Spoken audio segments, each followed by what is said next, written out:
Good evening, everyone. Thanks for coming. It's so great to see so many of you here. My name is Rich Lizardo, and I am the president of the William F. Buckley Jr. program.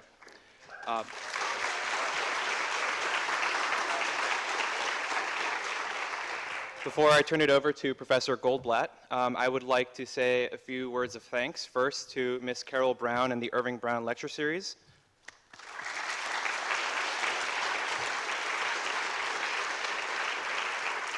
As well as to Pat Coyle and the team at Young America's Foundation. They also I am also very grateful to the Buckley Program's Board of Directors, including our Executive Director, Lauren Noble, who have been instrumental in this entire process and have shown incredible support. So thanks to them as well.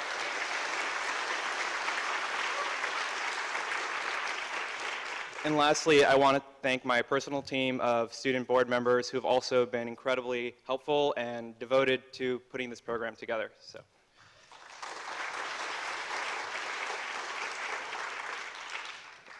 Now, a few words about the Buckley program.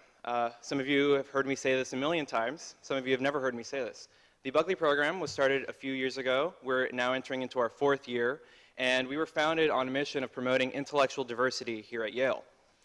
We've done that over the years through lectures, debates, panels, an annual conference, seminars, and we've sponsored summer internships every year, and we've had an essay contest a number of times. So the first deadline that I would like to, for those undergraduate members in the audience, that I would like to make you aware of is October 10th. October 10th is the deadline to apply for, or to enter and submit an essay. 700 to 900 words. There's more information online, and the top prize is $1,000. The second deadline is for non-fellows, those of you undergraduate members as well as members, graduate students. You are able to become a fellow if you want to become more involved, and that deadline is October 15th. Now, a quick note about the format of tonight's event. After the remarks of our guest, we're going to have a question and answers period, and that'll go on for about half an hour. We have 2 student board members, Carolyn, where are you? Carolyn over here, and Matt Ribeiro over there. They will be going up and down the aisle for the first half hour. If you have a question that you would like to ask, to be asked during the question and answer period, just flag them down, get a note card from them, and they'll give you a pen as well. And then they'll collect those, and they'll give them to Professor Goldblatt, who will then select the questions to be asked. Finally, a word about Professor Harvey Goldblatt. He has been an incredible friend to the program since our inception, and he has done a number of events for us. He is the chairman of the Slavic Languages and Literature Department, and he is a former master, dear former master of Pearson College.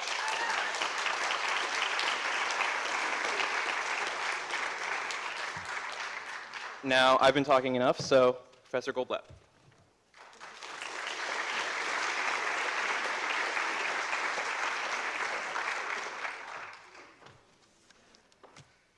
On behalf of the organizers from the Buckley program, it is a distinct honor for me to greet all of you and to welcome warmly to Yale this evening our very special guest, Ayaan Hirsi Ali, who currently serves as a fellow at the Harvard Kennedy Government School and is a member of the Future of Diplomacy Project at Harvard's Belfer Center. As Ms. Hirsi Ali herself might have put it, her dramatic narrative, with its motifs of mutilation, oppression, marginalization, exile, and death threats, and her many peregrinations from Somalia to Saudi Arabia, Ethiopia, and Kenya, and then to Holland, and finally to Harvard's ivy-covered walls, cannot be fully understood without the larger context of the diverse religious and cultural identities often identified with Huntington's historiographic formula, clash of civilizations. Our task this evening, as I see it, is to listen slowly and carefully to our guest's remarks, thereby engaging in an open conversation with a celebrated activist for women's rights and best-selling author, and ultimately engaging ourselves in regard to a number of crucial, even if thorny, issues. I see this evening's gathering, therefore, as the first in a series of events this academic year at Yale that not only promotes intellectual diversity and not only celebrates free speech, the exchange of ideas, and human dignity generally, but also seeks to promote greater understanding of the complexities subsumed under the general rubric of Islam, as first a spiritual institution, second the religion articulated by the Quran and the teachings and example of the Prophet Muhammad, and third as a set of personal beliefs. What I hope and pray will emerge in any discussion of Islam at Yale is not simply a description of the alleged struggle between Western and non-Western civilizations, the so-called struggle between the West and the rest, or a blanket critique against traditional cultures which have not yet adopted the modern values of Western culture, nor hopefully will we contrast the West, viewed as the evolution of a diverse society with a commitment to freedom and democracy, with the Islamic tradition regarded as a sort of monolithic and unchanging colossus. Above all, it would be a tragic mistake over the centuries, even up to now, to view any major civilization as a hermetically sealed entity with distinct and precise cultural borders.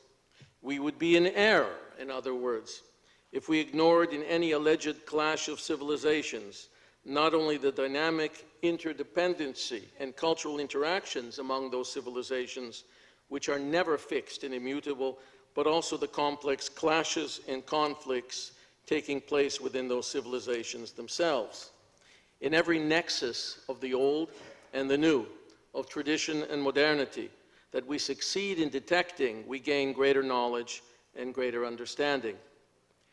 In my previous life, when I was not only a college master, but also a rap singer, I made reference in one of my songs to the need for free speech in which we all seek to reach, to free thought for which people have always fought, and finally, to the need for true diversity at this university. Let us always remember that free speech and free currency of ideas are not just to be sung about and are not a given at Yale or anywhere else, but a precious commodity to work towards and a right or even a privilege never to be taken for granted. This university is supposed to be a place of great thoughts and the free exchange of ideas. I think that is clear.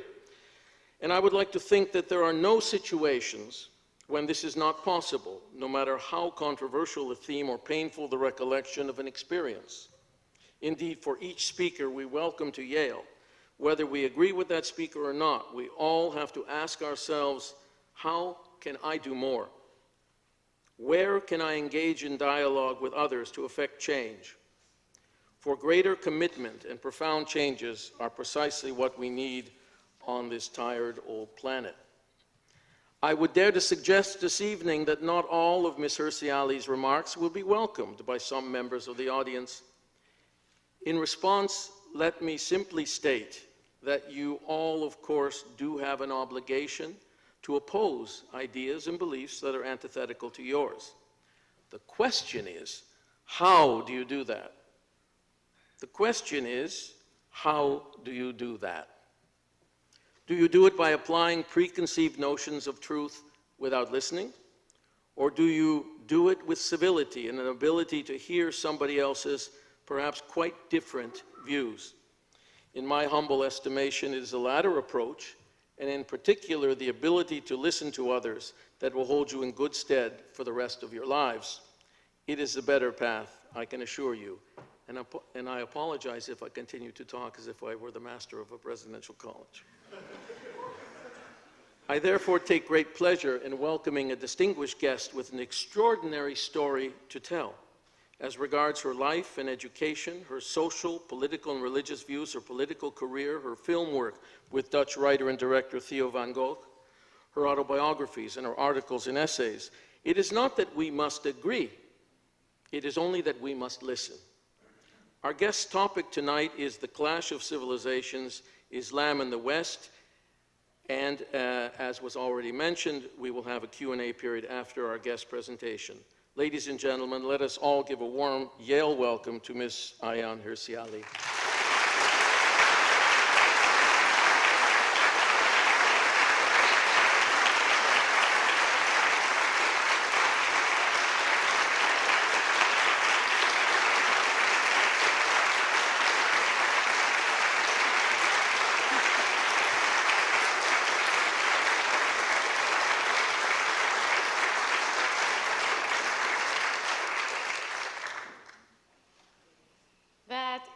is indeed a very warm welcome. Thank you.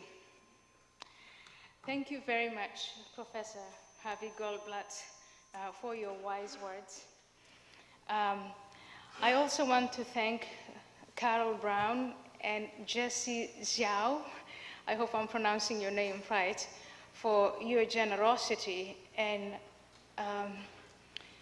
having me, but also in establishing at Yale a platform where people who have ideas and who have things to express that may not fit in with the mainstream, you give them that platform and you do it at an Ivy League.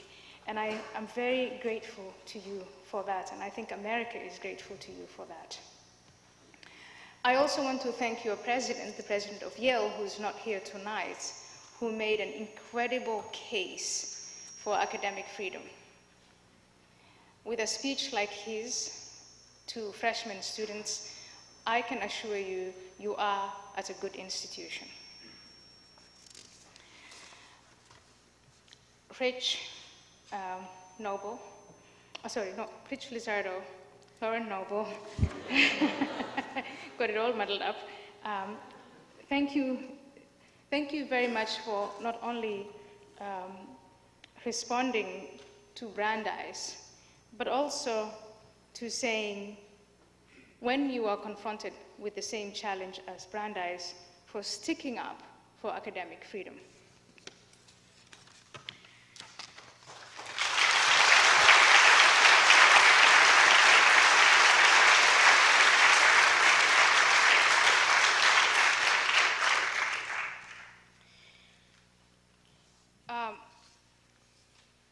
When I was disinvited from Brandeis, and this was in April 8, in that spring, there were two phenomena that were going side by side. One was this whole issue of academic freedom in American universities. The former president of the World Bank was disinvited from his alma mater. Former Secretary of State Condoleezza Rice declined to go and give a commencement speech. For some reason, the president of the IMF, who is not in the least controversial, was also disinvited. So I find myself in good company. But that is one phenomenon. A second phenomenon is the age-old trait of the religion of Islam in resisting criticism. Individuals within Islam who dissent are regarded as heretics, apostates, and they are banished. Individuals from outside of Islam who point to certain uncomfortable truths about Islam are declared Islamophobic. I was disinvited, or at least the Brandeis establishment gave in to pressure that comes from the second. Please, anyone who criticizes Islam is an icon of hate because I became an outsider, but I'm also an infidel and a heretic. I don't want us to confuse the two phenomena. The second one takes advantage of the first. The first is self-inflicted. It is not caused by Islam. The second, Islam's resistance to criticism, is something that Muslims are paying for harshly today. If I take you back in that short period, that timeline of 5 months between Brandeis in April and tonight, I think I have a stream of headlines. You have seen the stream of headlines that illustrate this clash between the West and Islam. A week after I was disinvited, there was the Boko Haram kidnapping of 276 girls in Nigeria. When I look at the pictures and the images of Boko Haram and their actions, what I see is a black flag on the background that reads, La ilaha illallahu Muhammadan Rasulullah. There is no God but Allah, and Muhammad is his prophet. I also see the Holy Quran sandwiched between two Kalashnikovs.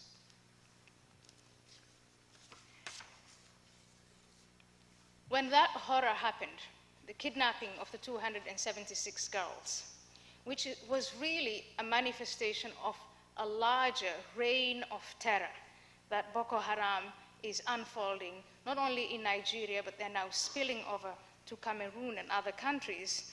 What we did in the United States was we expressed our horror and disgust with Boko Haram.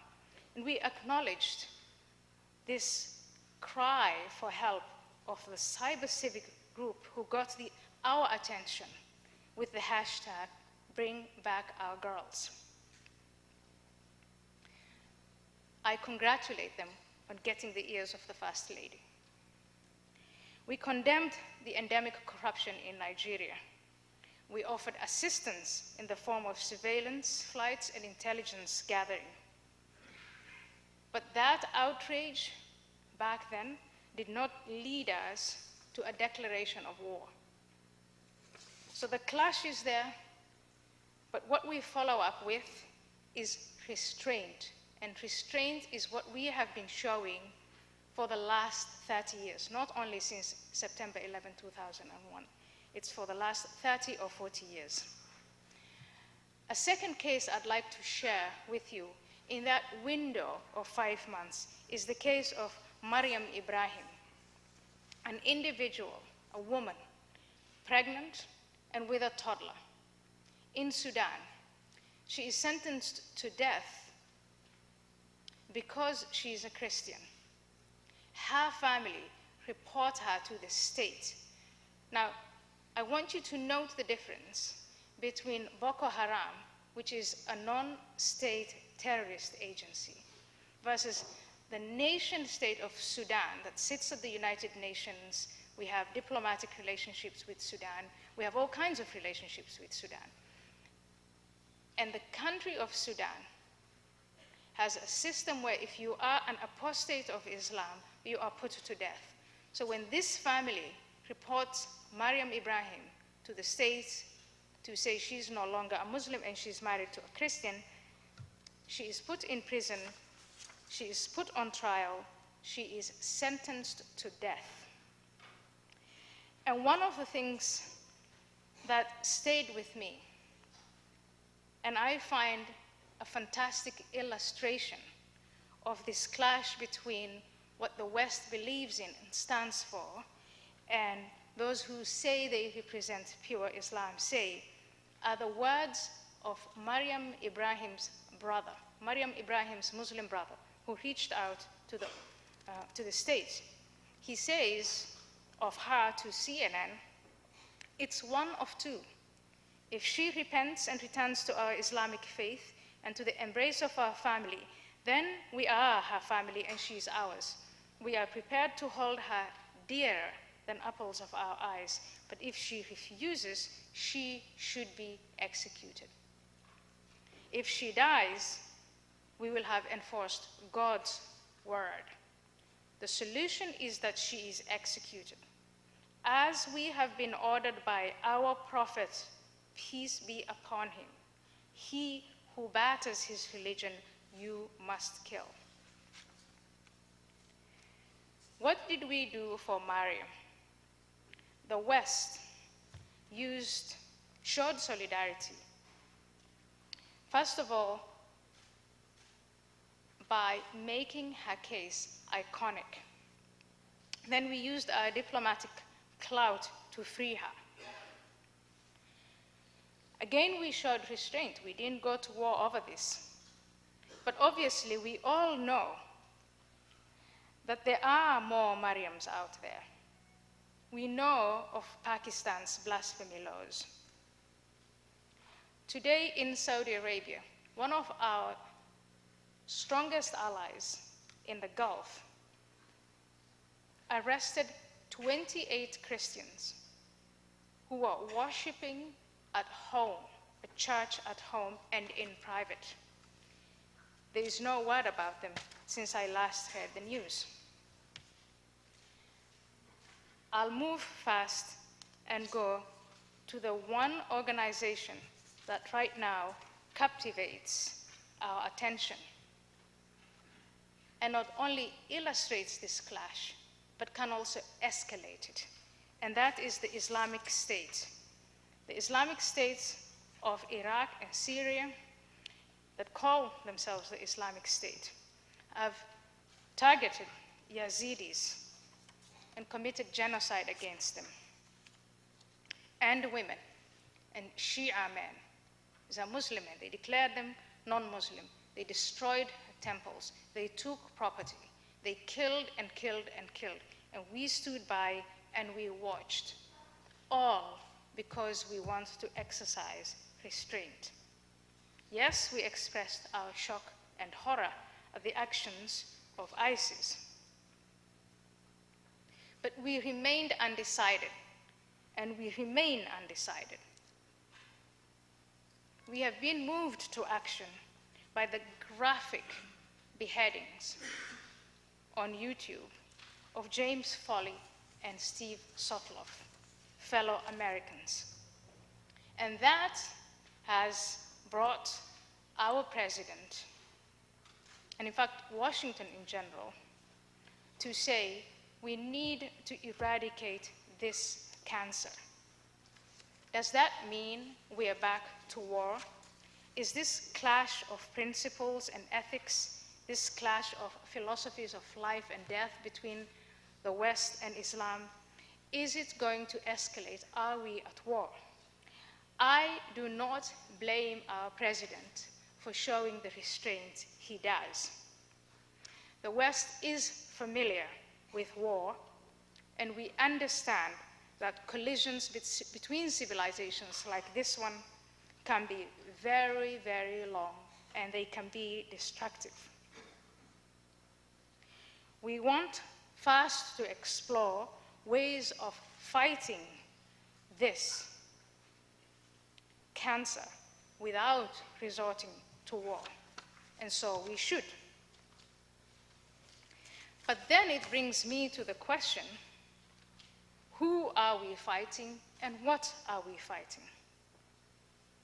In the last decade, we spent time and money in human life, blood and treasure, chasing a brand name, Al-Qaeda, to the gates of hell.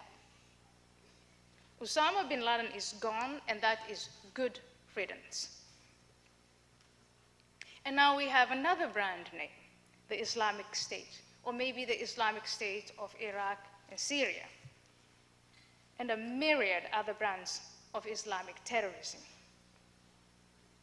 We know that the surgical strike, the military surgical strike that our president has authorized, is capable of beheading, that is taking out the leadership of ISIS. We know that that is possible because we have that military capability. But what if another radical group takes its place, as it most certainly will?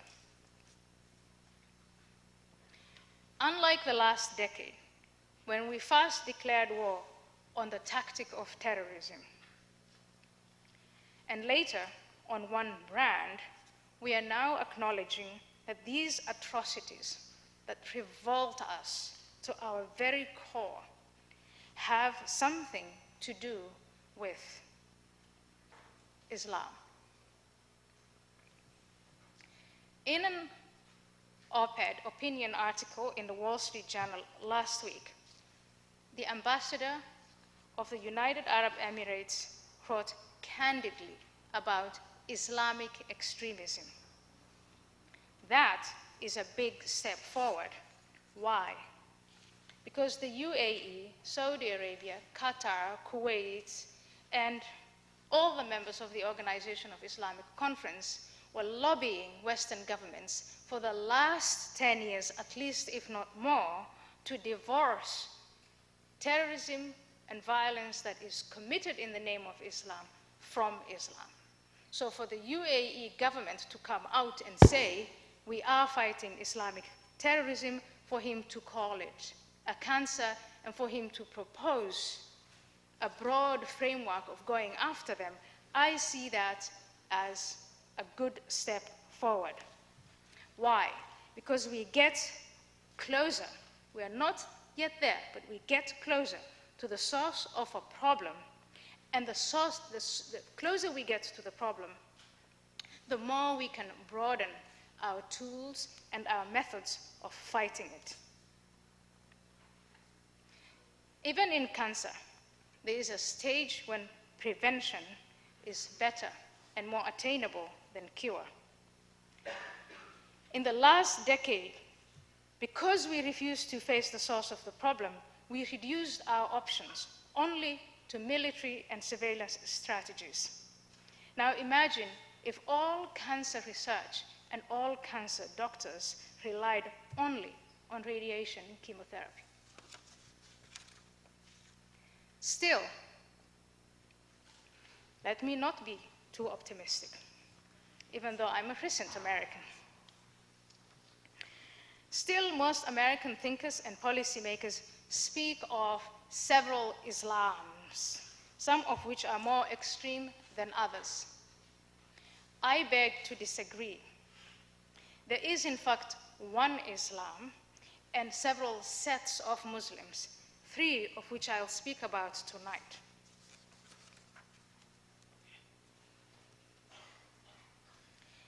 But before I do that, I would like to address organizations like the Muslim Students Association of Yale.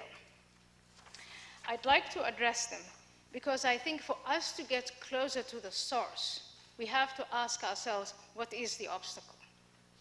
And there are, for some reason, organizations that have an interest in the status quo.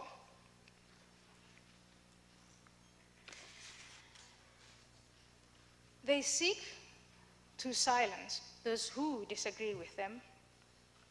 In my case, what keeps coming over and over and over again is my lack of credentials. That is a fallacy that in all issues that we debate is very well known, and the appeal to authority and a relative of the appeal to authority, what Marissa Madinsky from the Yale Daily News columnist called credentialism, is very much debunked. So I'm not going to go into, not going to do a course on fallacies with you. It's out there, we know it. But for the sake of argument, what I want to do is bring to your attention the fact that there are actually men and women in Islam, Islam's long history, who do have the necessary credentials. Pious Muslim men who studied the Quran and Hadith, who studied Islamic jurisprudence and history.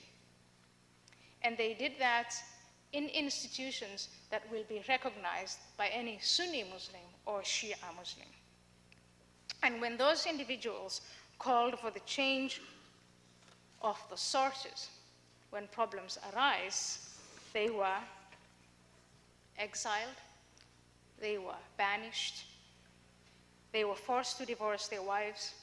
I'll give you the example of Ali Abdul Razak, who in 1925 proposed to separate Islam from politics. He said the caliphate is not Islamic, and he found, in his argument, he found within Islamic tradition sources that backed him up. His title of alim or expert was revoked. He was forced into silence. Muhammad Mahmud Taha, another pious and dedicated Muslim scholar in Sudan, said to Muslims, please, let's accept the spiritual Islam of Mecca. He argued that the political Islam of Medina did not apply to subsequent generations. What happened to him? He was executed in 1985 for apostasy. Nasser Abu Zaid, an Egyptian, same thing. All the credentials that you could ask for, and he argued that human language had some role in shaping the Quran. He was convicted of apostasy. He was ordered to divorce his wife, received numerous death threats, and then went into exile in the Netherlands. Another expert, Abdul Karim Surosh, Islamic scholar, but this time of Shia, got more credentials than I can ever achieve, and he argued that Muslim clerics should be much farther separated from politics than they are today in Iran. Again, received numerous threats. His lectures were prevented in Iran. Like me, he lives in exile in the US. And I can go on and on. Ahmed Subhi Mansour,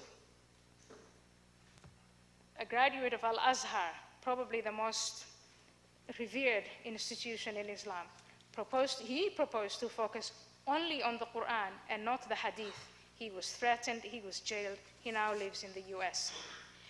I'm giving you all of these examples, and they're not the only ones, to show that this demand for credentials, this appeal to authority, even when it's there and it's presented, and even when the reforms that they're proposing are piecemeal, really modest, even they are bullied into silence.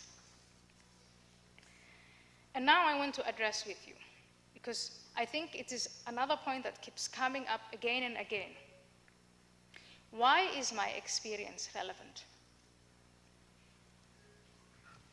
Is it because I was raised a Muslim? Is it because I was married off or had my genitals cut? No. Is my experience relevant because my citizenship in Holland was revoked? No. Is it because I'm traumatized? Because I'm angry and I decide to blame my family and my past? No, I'm not angry. I'm very, very happy. I've been happy for a very long time. I'm not angry. I'm not blaming anything or anyone. I'll tell you why and which part of my life experience that is not merely exotic, but that is relevant to what we are seeing now.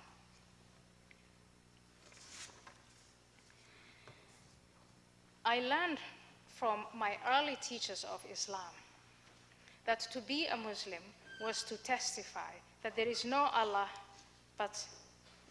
God but Allah, and Muhammad is his messenger. I learned to pray 5 times a day, to fast in the month of Ramadan, to give alms to the poor, and to attempt at least one visit to Mecca. My mother, grandmother, my Muslim communities in Somalia, Saudi Arabia, Ethiopia, Kenya, they were all comfortable in their identities of being Muslims in this way. We were taught by those early teachers to tell the truth, to refrain from gossip and anything that might cause mischief within the community. We were told to look after the poor, the orphans, and the handicapped. We were taught to be generous, and as a girl and a woman, we were taught to be obedient and modest in dress and deed. We were taught to enjoy what is permitted in moderation and to refrain from that which is forbidden, like alcohol and pork, among other things. To be a Muslim was also to worship Allah alone, to venerate the Quran, and to aspire to live according to the example set by the Prophet Muhammad. Not everyone was consistent in meeting these demands. Some people broke the rules some of the time.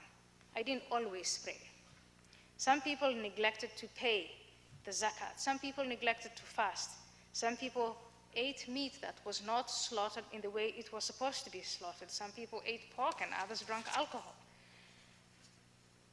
In those days, when I was in my teens, if you neglected your religious duties, you were left alone.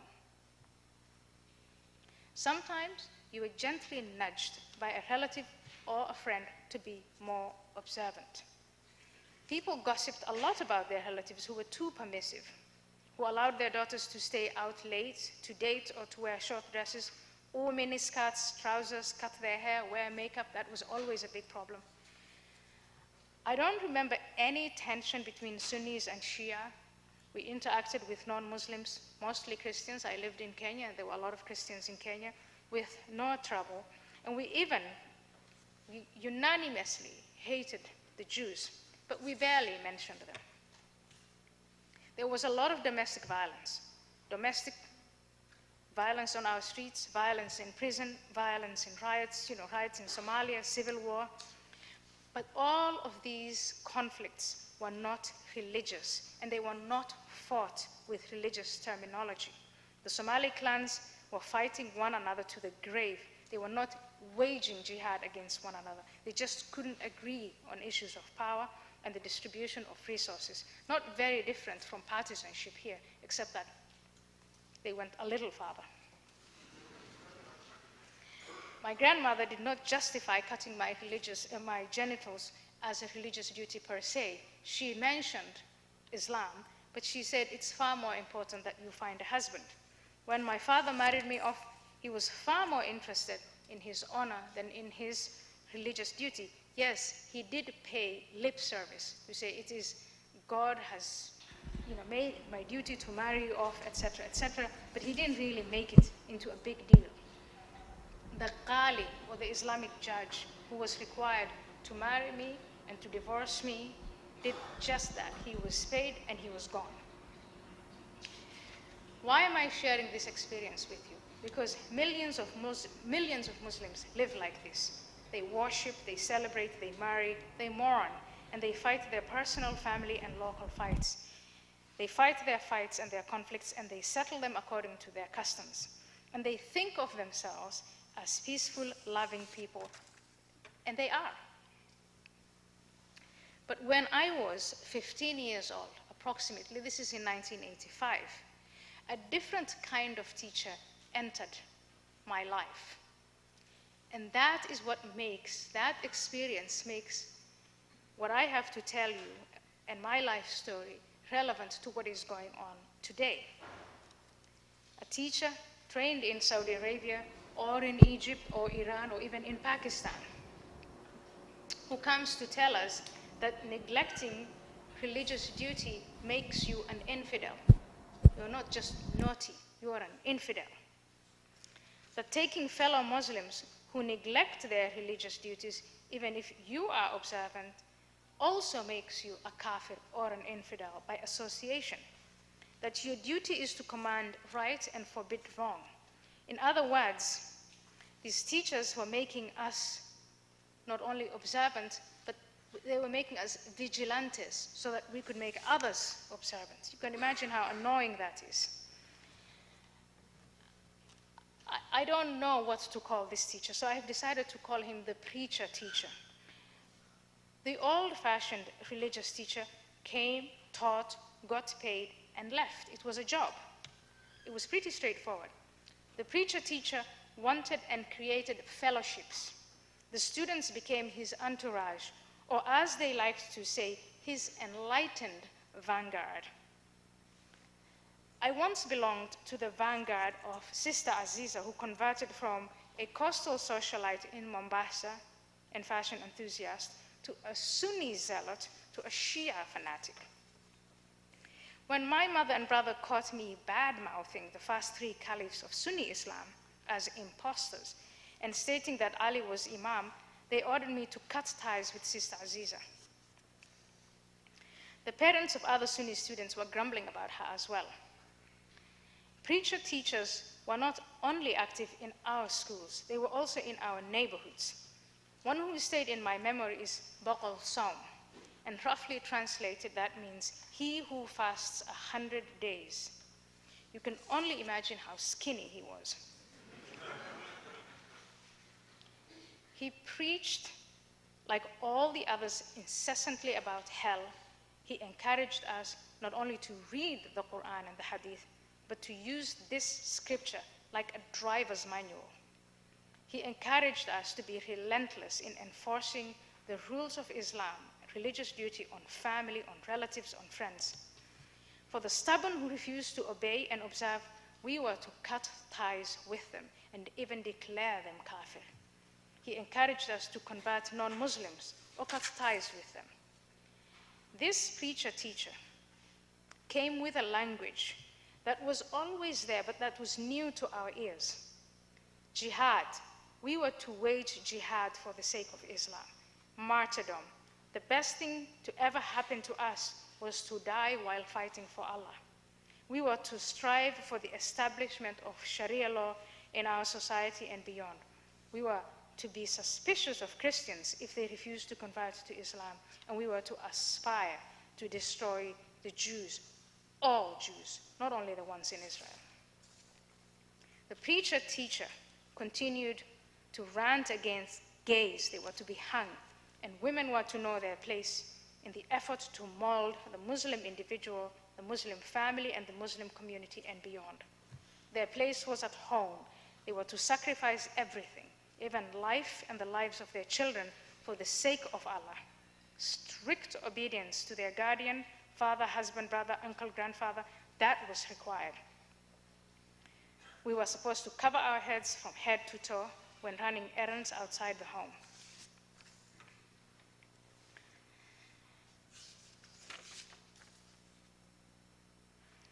This process of indoctrination that I described, that affected me, I considered myself once a member of the Muslim Brotherhood.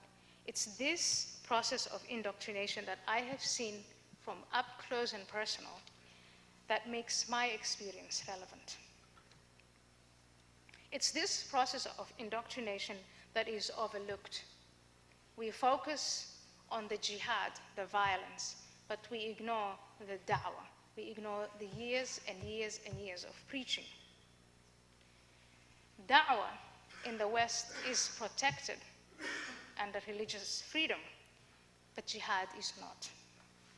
We have to rethink that. Da'wah leads to intolerance and eventually violence. This preaching teacher, as we speak now, is the cancer, I think, that our president was speaking about, and the ambassador of the UAE. This preaching teacher is active in our communities here in the United States and in the UK and in Europe and in the rest of the world. This preaching teacher is embedded in the homes and streets and neighborhoods and schools and colleges, in mosques and in Muslim centers.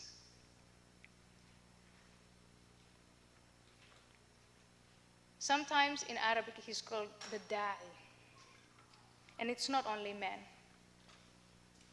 His goals are clear, and he'll use any and all means to indoctrinate young and impressionable minds with the creed of jihad.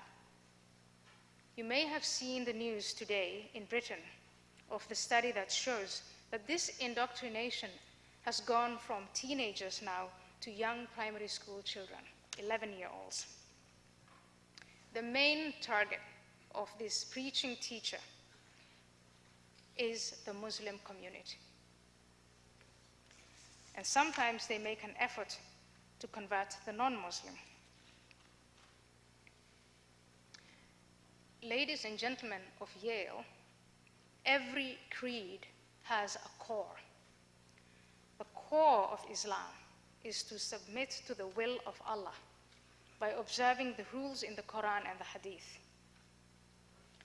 Sure, there are Sunni and Shia and several sects within each camp, but they all subscribe to this core. When the Sunni Saudi establishment first established their state, they governed it by this core. When Ayatollah Khomeini in 1979 won the confidence of the people of Iran, he proceeded to govern by this core. When the Taliban took land in Afghanistan in the 80s and 90s, they established Sharia law.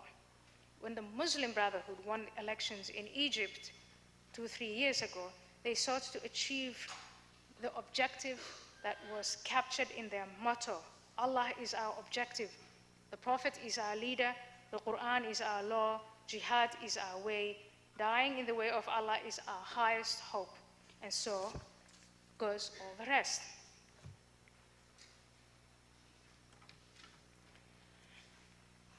All of this was preceded by years and years and years of da'wah. Al-Qaeda, Jabhat al-Nusra, the Islamic State, Boko Haram, they didn't just jump from the sky. They are an outcome of that grassroots movement.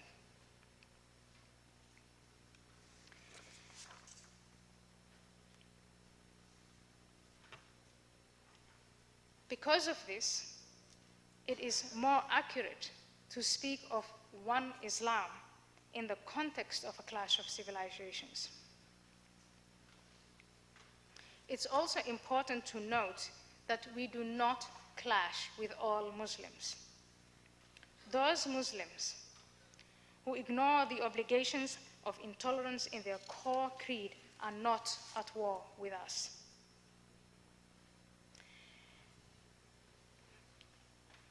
I'll briefly describe these three sets of Muslims that I see, and obviously it's a spectrum even within the three sets.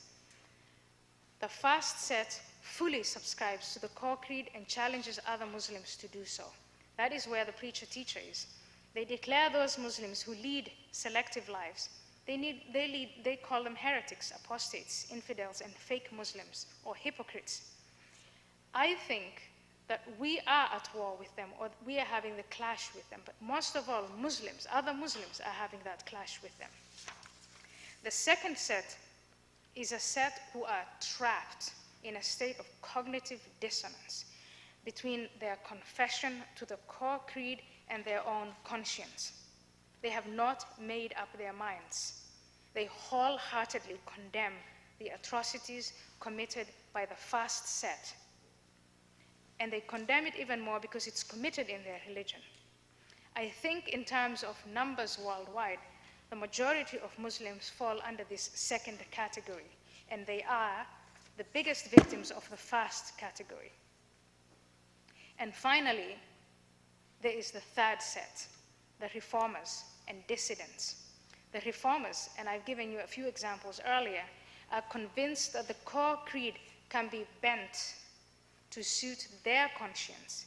They seek to reinterpret the core creed in the hopes of delegitimizing the extremists like ISIS, the first set. The dissidents of Islam go even further. They make a choice between what their conscience tells them is right and the commands in the core creed. And they go with their conscience. Instead of merely submitting to Allah, they stand up to him. I count myself a member of this set. And of those dissidents, not all of us are necessarily atheist. I want to end, I don't know how much time I have. I want to end my presentation tonight with a few questions for the Muslim students of Yale, and hopefully in this age of technology beyond. I want to ask you, why do you find energy, resources, time, and solidarity to silence the reformers and dissidents of Islam? Why don't you devote all that energy to exposing and expelling the preaching teacher who has infiltrated your homes, your streets, your neighborhoods, your mosques, your schools, and Muslim centers? The men and women who poison the minds of children and impressionable teachers. Don't you think you should go after them instead of me?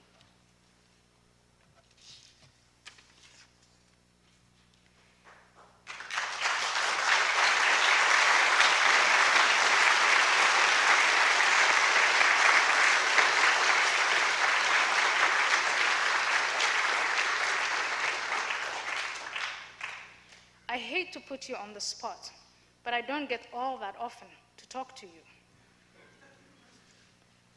We saw Muslims protest in massive numbers and across many countries over cartoons of the Prophet Muhammad in Denmark, Muhammad as a teddy bear in Sudan, the video clip Innocence of Muslims, the Quran burning fest organized by Florida Pastor Terry Jones. Why did we not see masses of Muslim men and women protest in front of the embassies of Sudan demanding the immediate release of Mariam Ibrahim?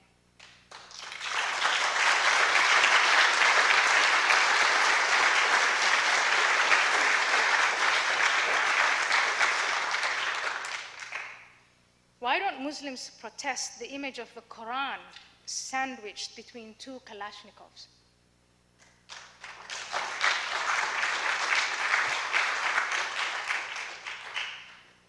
Why is it okay for the country that is the custodian of the two holy places of Islam, Mecca and Medina, where over 1 billion people 5 times a day, wherever they are, they face Mecca and Medina? If Islam is a religion of peace, why does Saudi Arabia need to underscore its flag with a sword?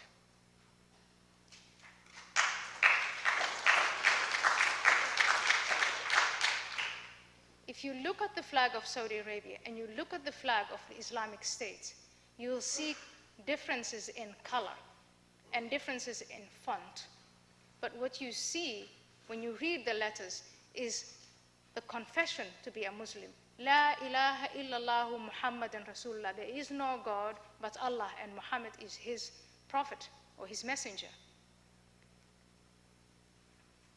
Saudi Arabia underscores that with a sword. How can they represent peace? Why are Muslims not demanding answers from them? Why are Muslims silent as their fellow citizens are slaughtered, raped, their sacred places destroyed, their property taken and subjected to perpetual terror in the name of Islam, simply because they belong to a different sect or religion? In other words, where is the Muslim outrage on the blasphemy laws of Pakistan, the implementation of Sharia law in Brunei, the beheading of people for sorcery in the 21st century in Saudi Arabia? I'm not talking about half-hearted condemnations of Boko Haram and ISIS in press releases that end with, "These acts have nothing to do with Islam," and they fly in the true face of Islam. Statements like that come across as if you care more about the image of Islam and less about the loss of human life.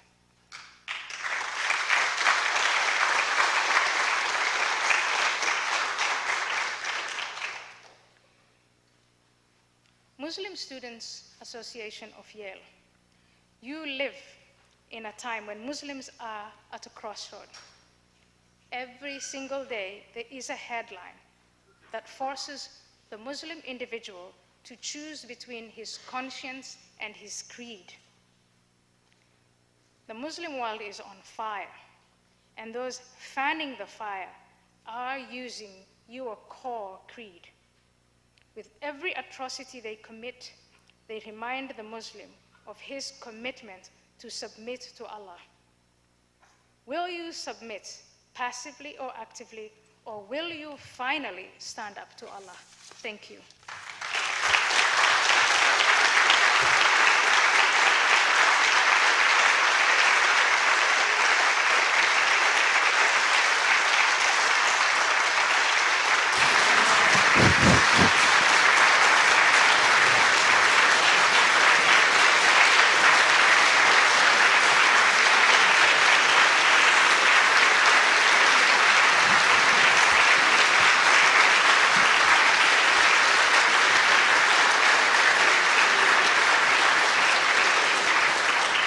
Thank you very much. I probably have over 100 questions here, and what I'm going to try to do is focus on questions that are as diverse as possible, but also questions that seem to be repeated by perhaps 4 or 5 members of the audience. Thank you for additional questions, just what I needed.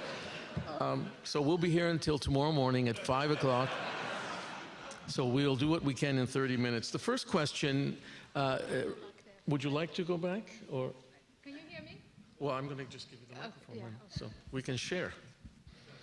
So the first question, which was, again, a question of at least, I would say, 4 or 5 members of the audience, refers to something you said earlier in your talk. Is there perhaps you might define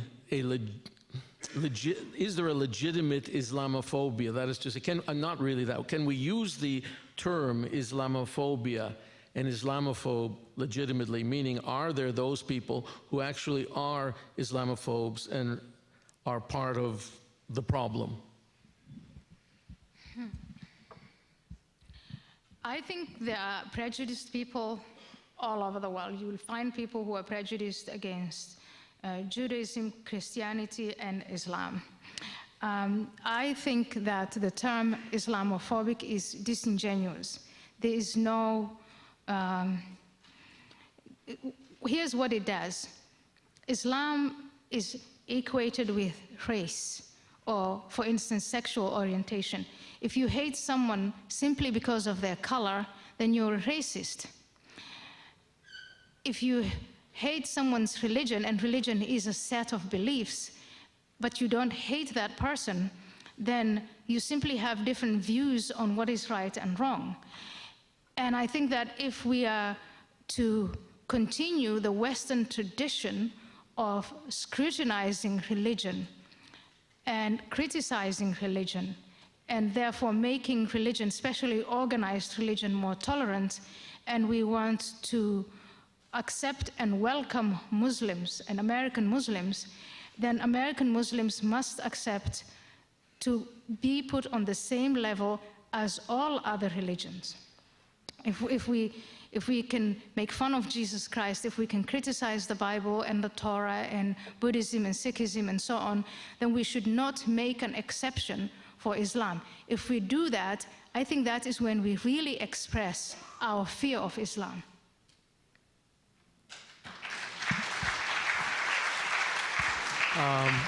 A number of questions were critical, it would seem, of your focus on Islamic fanatics, let's say, and extremists, saying that Judaism and Christianity also have their extremist fanatics who commit horrific acts. And the other reference in criticizing your focus on Islamic extremists is, what about, and this was made at least 3 times, I remember now, what about colonization, the West taking advantage of third world countries, all of that?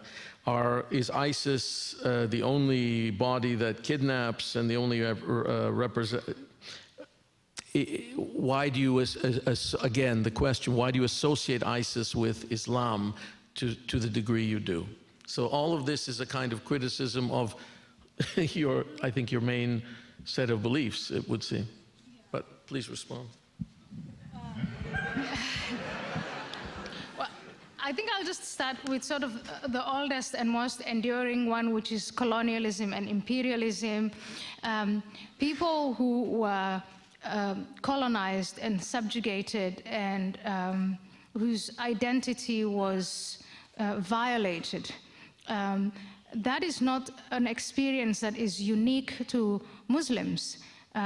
Think about Vietnam. We were in Vietnam, and the Vietnamese are not waging jihad still.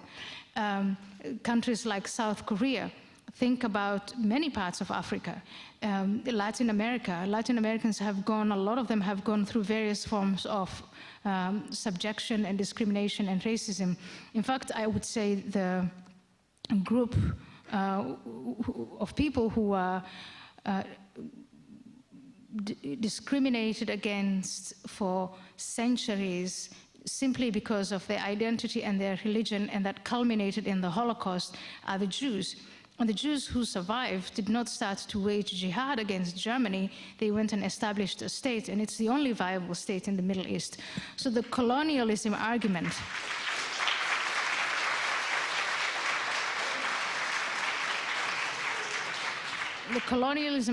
I'm not trying to downplay that experience. I'm just saying it is interesting to see why do Muslims keep harping on that, especially when Islam itself was an empire for centuries.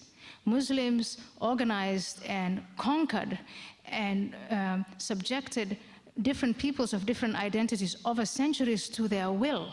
So given that past, I would say that the colonization argument just doesn't go far enough. On why don't you talk about Christian intolerance and Jewish intolerance, I would say it's a matter of, it's 2 issues. One is a matter of scale. There's the odd Christian and the odd Jew who do actually start to act on what they believe. So if they read in the Bible or in the Torah that they must, kill or whatever, and they do it, they're odd.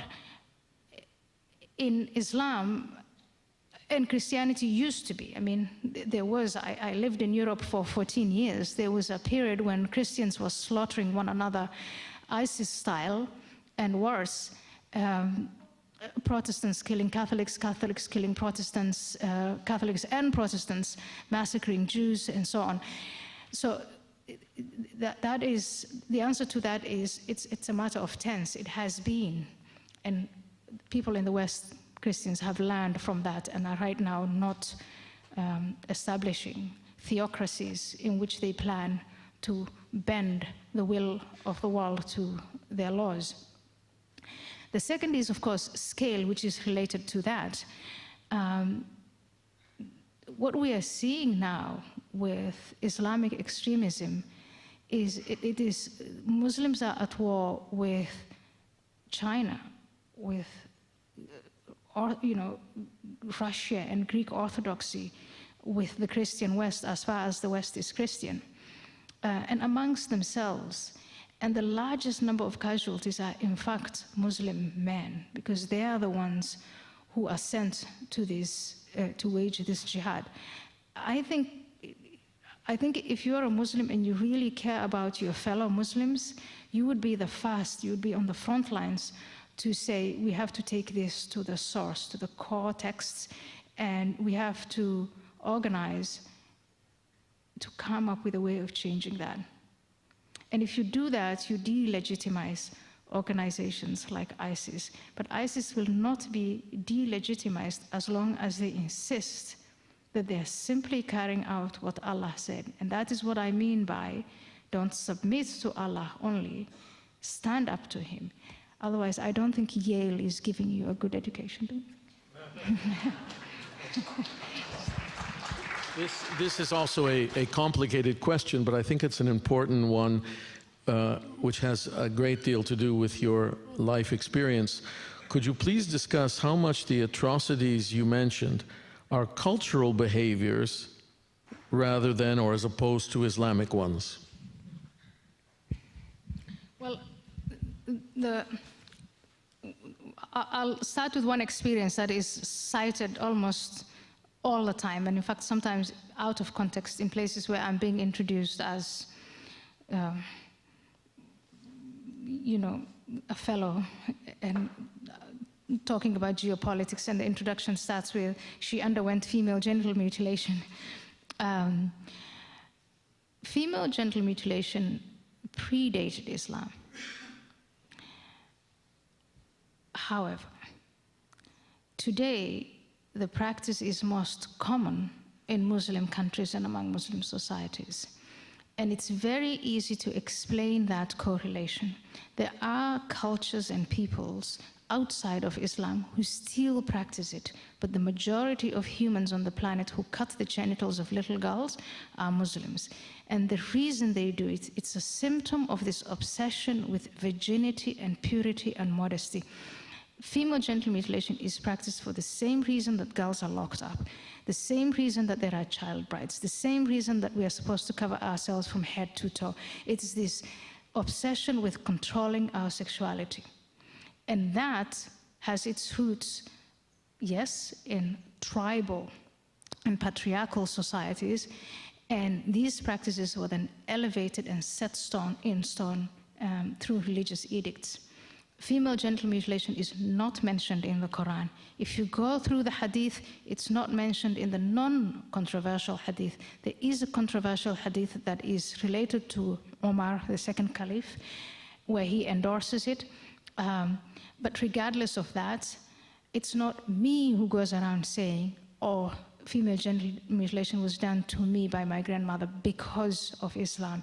It's the people who persist and who hold on to it and who cling to it and who refuse all these education programs and say, we're going to carry on with this, who pull the Quran out, even though it's not in the Quran, and say, I'm doing this because of my religion. It's Yusuf al-Qaradawi, the star imam, who now talks from Qatar, who insists that it has all these good effects. It's every time it's the United Nations organizations get to a point when they think they can convince society to abolish it, it's the clergymen who come and stop it. So that is how it's related to Islam. This is a related question. A recent poll stated that the majority of Muslim women are satisfied with their lives, particularly in Saudi Arabia. Please comment. Well, Saudi Arabia is a very interesting place, as is Iran. The two countries that, where people have experienced years and years of Sharia. There are women's organizations in Saudi Arabia, very articulate and very active. They're fighting for the rights to drive. They want to shed the male guardian. They want to work. They want to choose their own mates. They fight against the concept of marrying children off. So the assertion that Saudi women are happy to be chattel sounds to me to be pure state propaganda.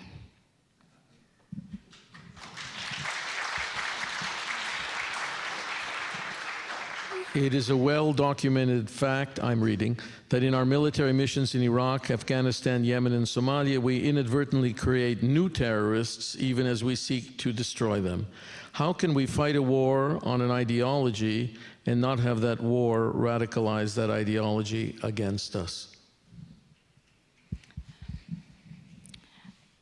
I want to say there's something to that, and yet there isn't. I insist that ultimately, 9/11, those guys who hit us, ISIS, all of those guys really believe in their core creed, and they believe in the establishment of the caliphate. That is not a concept that was created by the West. But it does, if you've been observing radical Islamic groups that want to take root in Muslim society, the more chaos there is, the less fracture there is between state institutions, if they're there, and the people. The lower the cohesion, the more the anarchy, the more they thrive. If we go all over the place throwing bombs and creating chaos, that helps them. It helps them. I mean, look at what's happening in the Syria conflict. 200,000 people, over 200,000 people have been killed. A lot of people, 10 million people have been displaced. There are a lot of orphans. ISIS is an extremely ruthless organization. They go after the young boys and they indoctrinate them. Now, what are we going to do? We're obviously going to go after them. And in doing so, unless we have a plan B and a plan C, there is going to be chaos. And that creates the conditions for the next lot of jihadis. So when we reach out, when we reach, and I really think,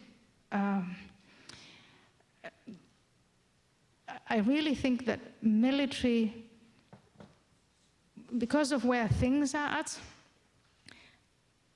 using military means maybe a necessity, but before that, if we simply took the time to analyze what exactly it is we are fighting and who we are fighting, we could broaden the tools that are at our disposal.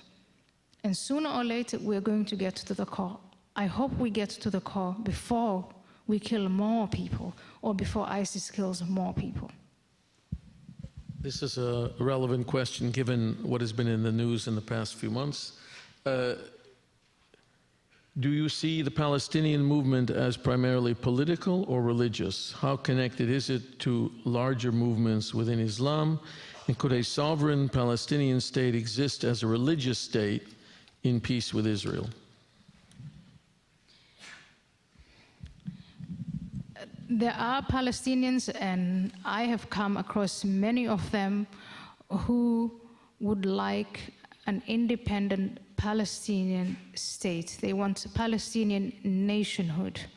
And And I really hope that they achieve that through peaceful means. These Palestinians who want a state are in conversation with the state of Israel. They see the issue really as a territorial issue that over time can be negotiated.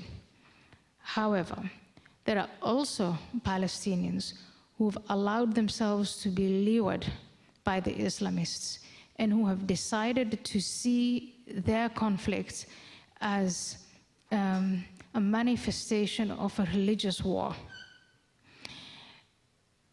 The second group is not going to be satisfied with the establishment of a Palestinian state. For them, a compromise like that, whatever the outcome, however the borders are drawn, for them, a Palestinian state alongside Israel is a complete failure and it's unacceptable. They want Israel out.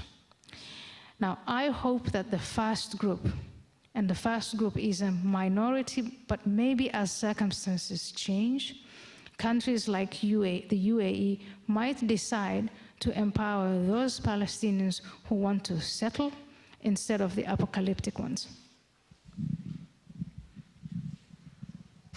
Do you believe that there is more violence and sexual aggression against women in Islamic states than other states, or less? Well, it all starts with the concept that we started with this evening, which was the freedom of expression. If you are subjected to sexual abuse and other domestic violence as a woman in the United States and other parts of the West, at least you have the opportunity and the infrastructure to come out and say this is happening. And at least you can count on your relatives and the state. So there is violence against women everywhere. It's a matter of scale, and I think scale-wise it's much less here. In Muslim countries, I don't know if you read the Washington Post today, but there is a description of Egyptian women who are demonstrating alongside their male counterparts, and then they were arrested, and their gender was used against them.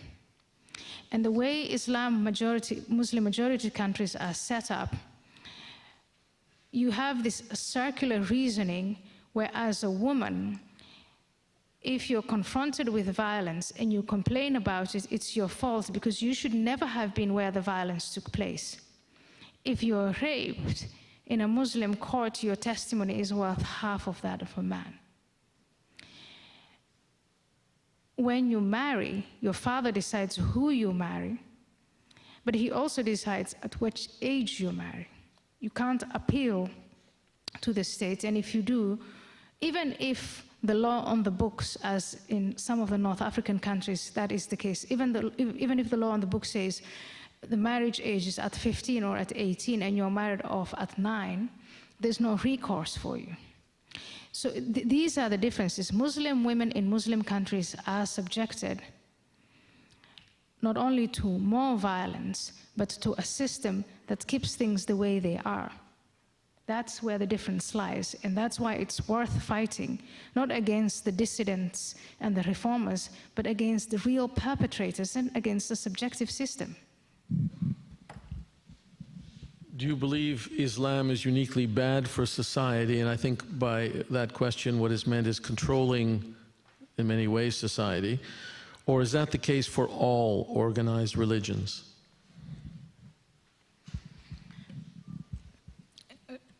My answer would automatically be all organized religion, except the difference is some of the organized religions have been reformed, and through freedom of speech and conscience and a lot of pressure, we are at a place where the Vatican is forced to come out and slowly swallow all kinds of changes, pope after pope. So you see things going forward.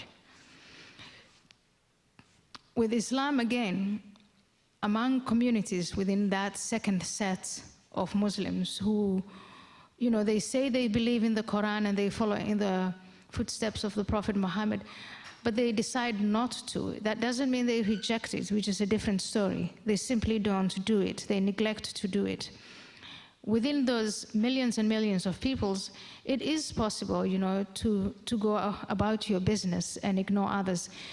But as time goes by and as these preaching teachers spread like a cancer, really like a cancer, and mutate, it's becoming more and more difficult for Muslims who want to be Muslim in their identity and not really practice it to carry on as usual. I remember in 1990, I left the Netherlands, I left Kenya in 1992. And a minority of the women in my community were veiled. When I went back in 1998, they were all veiled in the neighborhood of Eastleigh. That is how fast it goes. I think here too there's an attempt to distinguish between organized religion or institutionalized religion and religion as spirituality. You've offered some graphic examples of horrible crimes by people who follow the Islamic faith, but why is that an indictment of the faith itself? That's a very good question. Yeah. That is a very good question, and that is what I've been trying to say tonight. We're dealing with documents like the Quran that were written a long time ago in the 7th century. The Hadith, a compilation of supposed acts and sayings of the Prophet Muhammad. We're talking about the morality that reigned in the 7th and 8th centuries.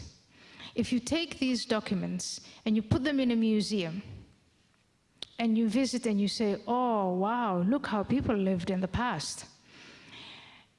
And I've been to Salem, where there are museums of witch burnings and what people did and said from the Bible to justify these witch burnings. These are museums. You can take all the cruelties that were committed in the name of Sharia law and put them in museum halls and say, look, this is how people sought and found justice. In that sense, the Quran becomes another historical document like the Bible, like the Torah. But today, for many Muslims, for an increasing number of Muslims, and it's very disturbing, the Quran is like a driver's manual, and so is the Hadith. That is the difference. You can't fight the symptoms of radical Islam without addressing the core of Islam.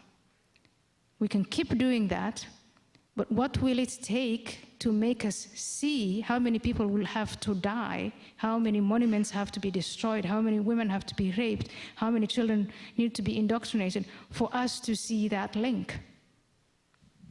We have time for 3 more questions, I think. This one becomes more a kind of practical, a practical question in the fight against radical Islam, as the phrasing is here. How do we incorporate Muslims into the fight against radical Islam? Is it possible? Yes, the answer is a resounding yes. We start first by empowering the dissidents and the reformers. And then next, we know now that a majority of those who are trapped in that state of cognitive dissonance that I just spoke about are really appalled, disgusted by what is committed in the name of their religion. And if we are to push for a doctrinal change, this is the moment. I just want you to recall the images of in Egypt when the Muslim Brotherhood came to power and was in power for 1 year. The number of people who took to the streets, those people were saying no to Sharia law. They were not saying no to being Muslims. 2009, the protests in Iran, that was a demonstration against a Sharia-based regime. They did not want to live in a theocracy. Those were big numbers. Look at Tunisia. It's a wonderful and very, very interesting debate that goes on there between Muslims who do not want to live under Sharia law and Muslims who do. And what we need to do in the West is empower those whose values and whose conscience brings them closer to us instead of being in bed with Saudi Arabia. This is a question that essentially interprets or sort of goes to the logical conclusion of some of the comments people have interpreted. In other words, can you have, given what you've said about Islam, can you have peace-loving Muslims? Would you describe peace-loving Muslims as misguided Muslims? Are they blinded to their true faith, meaning a faith that isn't peace-loving? That's the assumption here. Yeah. No, I think that they are peace-loving, and I have observed them. My father was peace-loving, my mother, my grandmother, all in my community, all the people I described were not at all interested in politics, and definitely not in waging jihad for the sake of Islam. They had zero interest in a caliphate until this, indoctrination process starts, and then they get riddled with guilt because they get over and over and over again the accusation, how can you be a true Muslim if you refuse to sacrifice your life for the sake of Allah? Now we know, psychologists know that at certain age groups this resonates. This resonates. And so if I'm sure you've seen documentation of parents whose children today, without their knowledge, behind their backs, Muslim parents, behind their backs, have left for Syria and Iraq to fight in a jihad. And you see the parents grieving. These are peace-loving parents, and they're begging the United Kingdom, the Netherlands, all of these countries, please bring my child back. My child is brainwashed. So these peace-loving parents, if only we could awaken them to the idea that if you teach your child from very early on that everything in the Quran is true, don't question it, and everything that the Prophet did is worth following, when someone actually comes and says that, and these children have not been immunized against this type of indoctrination, by sedating the capacity of critical thinking toward these core books, what the parents have failed, and they haven't done it deliberately, but I think they just didn't think about it, and their whole community, what they failed to do is they failed to immunize them against these preaching teachers. If at the age of 15, I only had the insights and the eloquence to say to Buckley and Sister Aziza, I don't care what you say, whatever it is that you're preaching, it leads only to intolerance and violence, and I'm not going to go with you.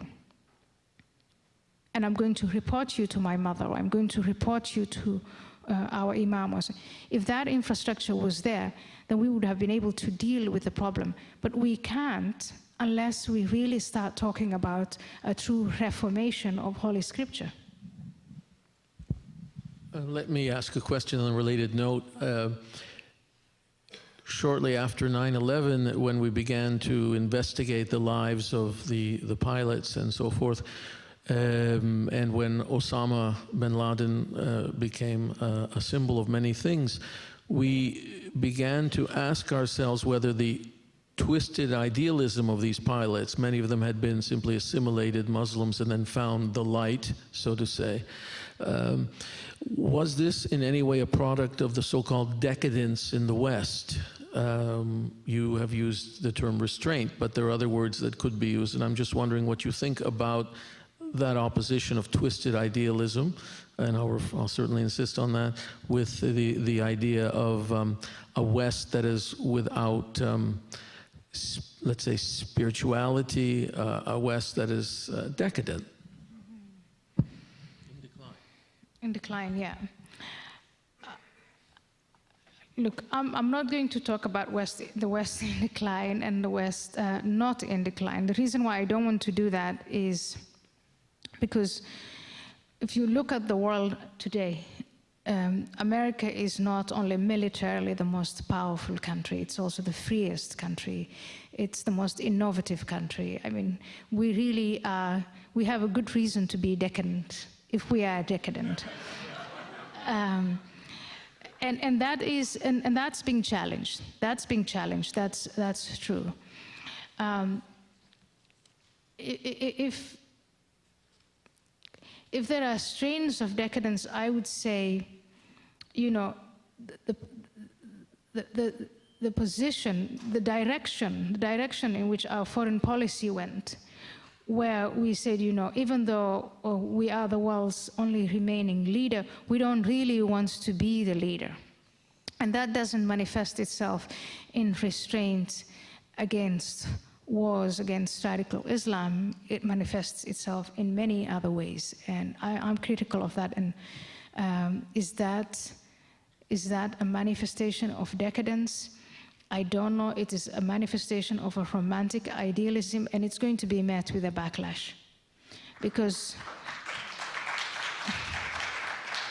it's going to be met with a backlash because a world not led by America is going to be really, really a bad place to live in. And we can see that. We can see that. I mean, it's, yeah. Let me conclude this special evening by reading a statement from one member of the audience, addressed to you, our guest. You are my hero. Your ideas have changed my world and informed my feminism. You have inspired me to dedicate my life to fighting religious extremism. Thank you for being brave.